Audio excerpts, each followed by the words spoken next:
Otep à tous, bien-aimés frères et sœurs. Je ne sais pas si beaucoup parmi vous ont visualisé une vidéo qui fait la publicité de Tidiam Cham, qui veut devenir le prochain président de la Côte d'Ivoire. Je ne sais pas si vous avez vu. J'ai eu l'occasion, un frère à moi, ivoirien, qui me l'a envoyé. Et j'ai regardé. Monsieur Tidiam Cham était déjà en campagne en décembre 2024. Je crois que c'était à Paris au sein de la diaspora. Les amis, quand j'ai écouté ça, j'ai eu envie de pleurer. Parce que j'ai l'impression que les Ivoiriens n'ont pas tiré la leçon de ce qu'ils sont en train de subir aujourd'hui. Ou bien peut-être que c'est parce que ceux qui subissent, ce sont ceux qui ne sont pas au sein de la diaspora, ce sont ceux qui sont sur le terrain. La diaspora, ils sont au chaud, donc ils ne suivent pas réellement l'actualité de la Côte d'Ivoire. Ils ne regardent pas exactement ce qui se passe et ils font la publicité. Les Ivoiriens, beaucoup d'Ivoiriens, et même d'Africains, font la publicité de Tidiam Cham. On l'appelle lui-même Titi, si vous voulez, 2T. Qu'il est trop bon. Oh là là, il a géré de grandes entreprises en France. Il est hyper, super diplômé. Je ne sais pas si vous avez vu d'abord ça. Avant ça, il y a eu une vidéo. Il est passé, je crois que sur une chaîne française, France 24 ou quoi, où on a fait des éloges. On n'a jamais vu un Africain occuper des tels postes. Il a fait. Moi, j'ai l'impression que nous, les Africains, en particulier, le cas échéant des Ivoiriens, on est des mules, on est nuls. On est nuls. On nous tape aujourd'hui, les mêmes qui nous tapent là, demain ils viennent, ils disent, oh vous savez, oh hier je t'avais tapé, vraiment pardonne-moi. Et puis allez, ils tapent encore. On pleure, le lendemain ils reviennent, oh vraiment, oh non, non, non, non, non. Hier je t'avais tapé là, c'était trop fort, mais bon, maintenant on devient des amis. Et puis on ouvre encore grandement la gueule, et puis on tape encore. C'est ce que nous méritons, et c'est ce que nous subissons. La Côte d'Ivoire ne peut pas soutenir la candidature de Tidiam Cham. Un Ivoirien qui a la tête sur les épaules, même si Tidiam Cham est venu du ciel, ne peut pas le soutenir avec ce qu'ils sont en train de voir aujourd'hui avec Ouattara. À moins qu'on n'est pas conscient que Ouattara est en train de détruire le pays. Si on n'est pas conscient, ça se comprend puisque, bon, on ne voit pas la misère qu'il y a aujourd'hui en Côte d'Ivoire. La Côte d'Ivoire qui était le rêve de tous les pays, les aventuriers africains. Je dis bien, la Côte d'Ivoire était le rêve. C'est-à-dire qu'un Africain rêvait, francophone en tout cas, rêvait aller un jour en Côte d'Ivoire, aller s'installer en Côte d'Ivoire, aller vivre en Côte d'Ivoire. Aujourd'hui, la Côte d'Ivoire, ce n'est pas un lieu où on peut conseiller quelqu'un pour y aller mener sa vie. Moi-même, j'ai failli aller en Côte d'Ivoire parce que quand j'ai terminé ma thèse, j'ai des amis ivoiriens qui m'avaient rapproché pour que je puisse aller enseigner. C'était à Boaké, on avait besoin de professeurs. Malheureusement, au moment où je me préparais à faire les démarches, je suis venu aux États-Unis. C'est pour ça que j'avais abandonné ce projet. Sinon, je partais. Parce que la Côte d'Ivoire donnait l'espoir d'une vie meilleure pour tout Africain, notamment francophone. Ce n'est pas le cas aujourd'hui. La Côte d'Ivoire ne donne même pas l'espoir aux Ivoiriens. À plus forte raison aux Africains. À cause de quoi? À cause de cette même naïveté. Parce que les Occidentaux sont venus, ils ont miroité un homme, ils ont fait la publicité, ils ont fait croire qu'il était le meilleur. Et pire, un étranger. Là, on va encore prendre un étranger, un Sénégalais. Mais pourquoi, si Tidiam Cham était vraiment, vraiment, vraiment trop intelligent, pourquoi les Occidentaux ne l'amènent pas au Sénégal? Pourquoi on ne l'amène pas au Sénégal pour aller être le président du Sénégal? Pourquoi ils ne font pas sa publicité pour le Sénégal? Pourquoi c'est la Côte d'Ivoire? Parce que la Côte d'Ivoire leur appartient. Ils ont juré qu'un Ivoirien ne gérera jamais la Côte d'Ivoire. C'est ça dans leur tête.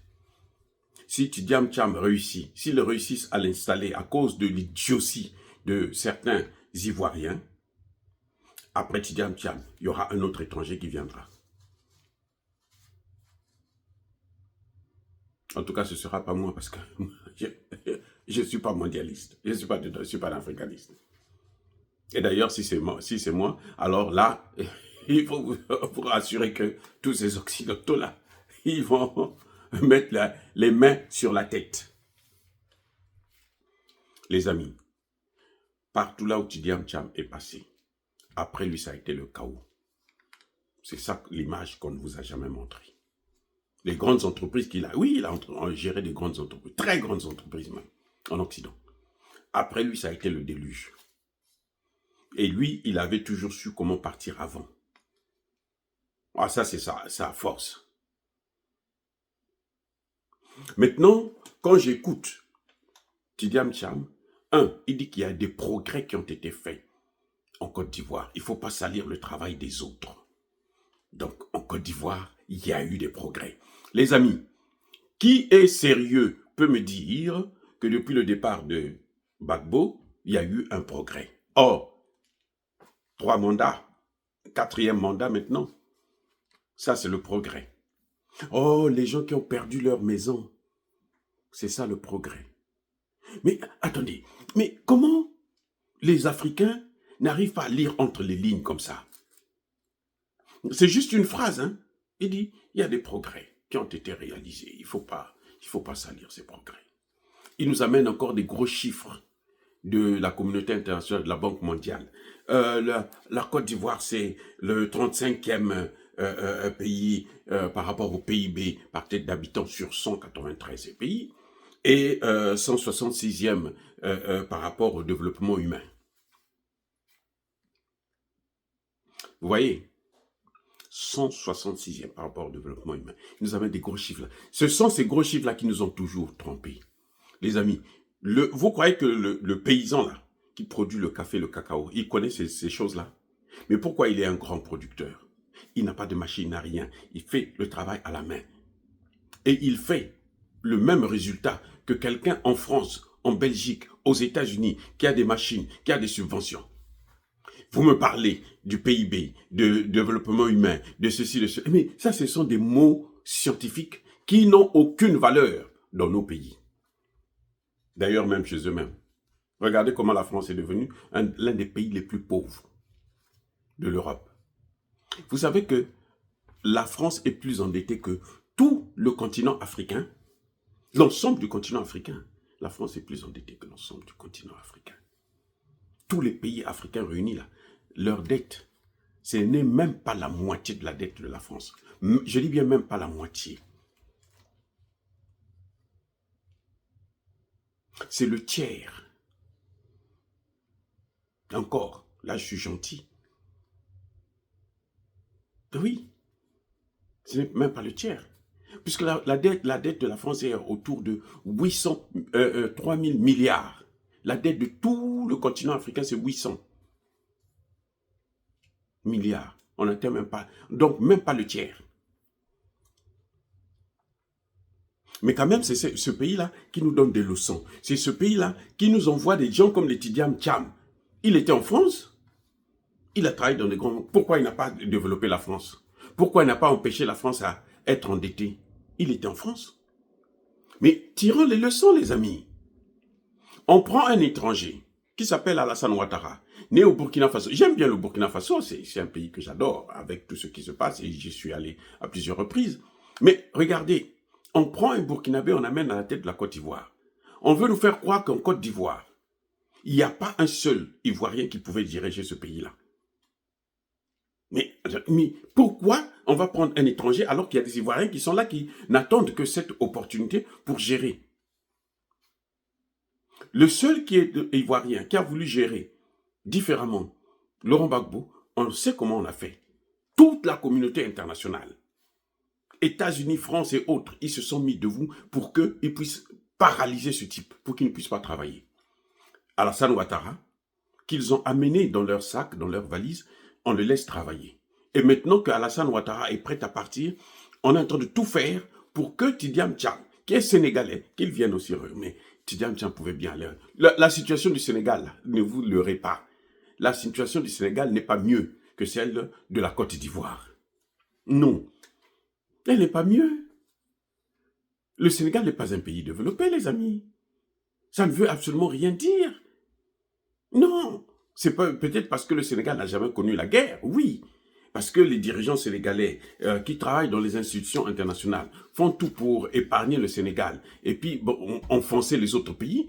Mais ça ne veut pas dire que la situation au Sénégal est mieux que celle que nous avons en Côte d'Ivoire. Donc, on pouvait bien prendre ce Tidiane Tcham, l'élever au Sénégal. Et il y a un autre problème qui est encore pire, qui est encore plus grave. Tidiane Tcham, c'est l'un des conseillers, l'un des bras droits de Paul Kagame. Tidiane Tcham est responsable. Il porte une responsabilité dans la mort de plusieurs Congolais en RDC. D'ailleurs, il fait référence à Kagame, il dit que le Rwanda se porte mieux que la Côte d'Ivoire. Tidiane Tcham qui le dit, c'est pas moi, c'est lui-même qui le dit. Mais c'est là où je vous dis, vous savez, en un seul mot, en une phrase, on peut comprendre toute la philosophie de ce personnage. Donc quand je vois la publicité qu'on en fait par des Ivoiriens, je dis, mais les Ivoiriens, ce qu'ils ont avec Alassane Ouattara, ils méritent ça parce que ils ne sont pas conscients. Un peuple qui n'est pas conscient ne mérite pas qu'on puisse se lamenter sur son sort. Tidiane Tcham est cité dans les entreprises qui blanchissent l'argent sale, l'argent du minerai de sang de la RDC. Tidiane Tcham que vous voyez là, Tidiane Tcham là. Donc s'il prend la Côte d'Ivoire, aujourd'hui, il va aider Kagame à se refaire une santé et continuer à massacrer les Ivoiriens. À moins que le Congo se réveille, parce que le Congo aujourd'hui est dans un état léthargique. Vous comprenez ce que je veux dire? On est en train de se battre pour mettre des injections afin qu'il puisse se relever. Donc quand je vois les gens parler de Tidiane Tcham comme ça, faire la publicité, des Ivoiriens faire la publicité de Tidiane Tcham, je dis qu'ils n'ont pas compris la leçon de Ouattara. Vous savez que Ouattara n'a pas... Vous avez vu les opérations de déguerpissement? Vous ne pouvez pas regarder ces opérations-là. C'est-à-dire que du début jusqu'à la fin, si vous êtes humain, vous ne pouvez pas. Parce que soit ça va vous faire tellement mal, ça va vous énerver encore plus, et puis ça peut même vous rendre malade. Donc, quand c'est comme ça, vous regardez un peu, bon, vous arrêtez. Comment un homme qui a une famille, une femme et des enfants, il a travaillé pour l'État pendant 30 ans, 40 ans, il rentre à la retraite, il a sa petite maison pour laquelle il s'est battu pour construire, et demain on vient, on dit, sors d'ici. Il va te débrouiller dans la rue. Vous croyez que cet homme-là, il va survivre?